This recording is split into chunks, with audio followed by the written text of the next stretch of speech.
When it comes to life, sometimes less is more. And on today's episode of Life's Potluck Buffet, we're going to explore the lesslessness of things and ask the cards about how we can turn the idea that less is more into a lot more flourishing in our lives. I'm John Paulus. You're listening to Life's Potluck Buffet only on YouTube. If your job involves staring at a computer screen for 8+ hours a day, the odds of you encountering something that is described as a dashboard are very, very high. In fact, close to 1. Now, 1 is never possible, but odds, but let's say close to 1.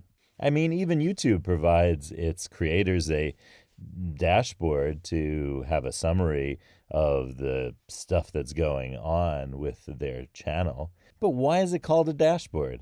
Well, this is one of those cases of using a name for a technology that is old for something new. But it's more than that. It's not just like how we use the word tablet for a device that is similar in shape and honestly use as ancient tablets where you could write on them and so forth. Now, it's a lot easier to erase on a modern tablet, but nonetheless, that ancient tablet technology resembles the use of the modern tablet.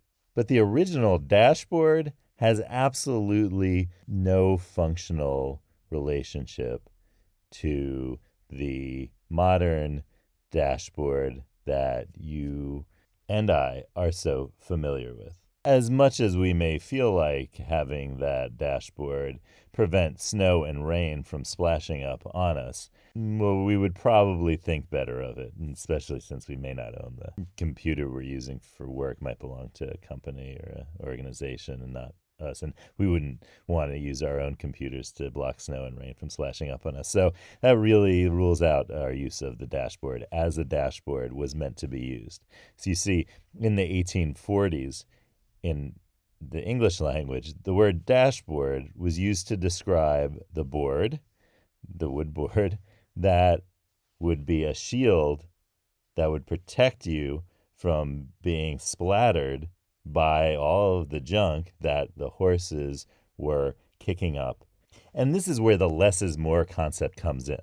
Because when horseless carriages, that is to say motor cars, or should it have been motor full cars, began to be equipped with a similar dashboard in the front.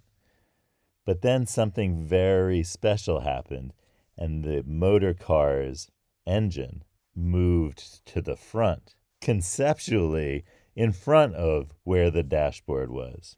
Then you know the rest of the story. The dashboard is there right in front of you in a car, in the inside of the car, rather than on the outside of the car. And now, because its sole function is to display information, the idea of dashboard overlaps almost completely with a kind of summarized or summary control panel at a glance. And in the 70s and 80s, when the interfaces for high-level management systems were being designed, they were being called dashboards.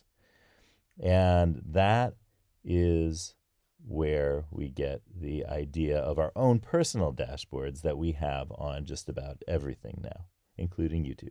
So that's the dashboard. And its existence owes itself to the horseless carriage. Like the horseless carriage, nowadays, stuff without other stuff is so much more common than stuff full of stuff that we have to do searches for things like corded vacuum cleaners or corded phones. It used to be that cordless phones were the new technology. And when people talk about these things, they talk about them as transitional technologies. And you could always see the signs of a transitional technology because the transition is clear in the language, because you start to say horseless carriage or cordless phones, or in a big one in our lives, and probably the reason that you're able to see that dashboard right now on your computer screen is because of wireless technology. And wireless technology signaled the transition from using lines and wires for communication, so like telegraph lines and telephone wires eventually, to wireless forms of communication. The first example of that was actually the radio, which in some places is still called the wireless. I especially love the futurist imagining of wireless communications in terms of wireless telephones in the satirical publication Simplicissimus from Germany. Then the artist there is Karl Arnold, who was a very famous German illustrator. And it's a great scene on the streets of Berlin as it's described. And you see people walking around with their little wireless uh, phones. And you see that the phone is attached to their lapels, and it looks like it has like a bell on the outside of it to ring. And there's still a cord. They're still corded because you can see there's a cord. The gentleman on the right hand side has the horn there, the speaker, the thing you speak into in the old phones, and he's holding that up to his mouth and ear, and that has a cord that goes down into the wireless set that's on his hanging from his lapel, like kind of like the kind of pocket watch or the watch that nurses would have used then and still do in some places. That style of watch that drapes over the outside pocket of a shirt. And there's a caption at the bottom of this picture that where the person's saying something, and he ends by saying, "Oh, done. I'll be there right away." A very familiar conversation today, probably on the streets of Berlin. Although, to be fair, he would probably be texting it. So this is actually we've already that future has kind of passed us by in a certain way, because I feel like he'd probably just have texted the person. It was a really short message. Anyway, so that is wireless. Oh, and just to clarify, I found out in the course of researching today's episode that the Wi-Fi does not stand for wireless fidelity. It just stands for Wi-Fi. It is what it is. The confusion that it stands for wireless fidelity in the same way that stereo systems were advertised as high fidelity, meaning that their faithfulness of the reproduction of the sound was extremely high.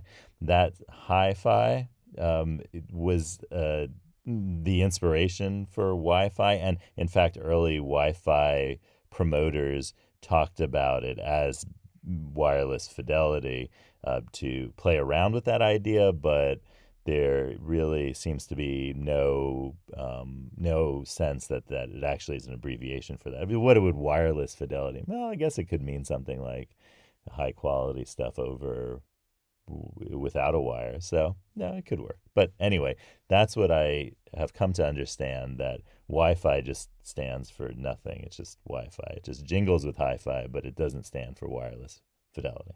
So let's ask the cards today what we can do to make less into more in our lives. So here we go. Yellow lemons, blue dumplings, magenta noodles, cards, tell us somethings.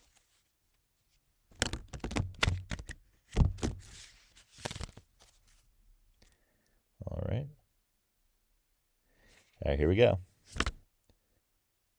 Speak where you want to be, and the way will appear. We've been drawing this one a lot.